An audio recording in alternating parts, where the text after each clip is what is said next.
నియముతో పాటు చిత్త నిగ్రహం, మనో నిగ్రహం బాగా ఉండాలి. ఇంకో మాట నీతి.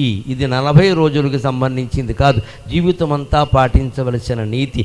ఎక్కడా ఏదైనా కేసులో కానీ తప్పుడు వ్యవహారాల్లో కానీ దీక్ష పట్టిన వాళ్ళ పేరు రాకూడదు. మనమే హెచ్చరించాలి. ఎందుకు దీక్ష పట్టావు పని లేకుండా, నువ్వు ఇలాంటి పని చేస్తావేమిటయ్యా, కనీసం నీతి లేదా, నియమం లేదా అని ప్రశ్నిస్తే ఒక్క అయ్యప్ప దీక్ష, ఒక భవానీ దీక్ష, ఒక శివ దీక్ష, ఒక సత్య దీక్ష, ఒక రామ దీక్ష, ఈ దీక్షలు చాలండి ప్రపంచాన్ని కాపాడడానికి దీక్షలు చాలు.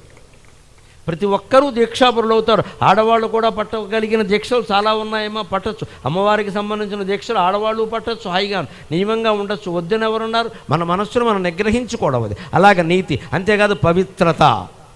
ఏది పడితే ఏది ముట్టుకోకుండా, ఎక్కడ పడితే అక్కడ తినకుండా, ఊరికే ఏ మాట పడితే ఆ మాట మాట్లాడకుండా మనం పవిత్రంగా ఉంటాం. ఇది పవిత్రత.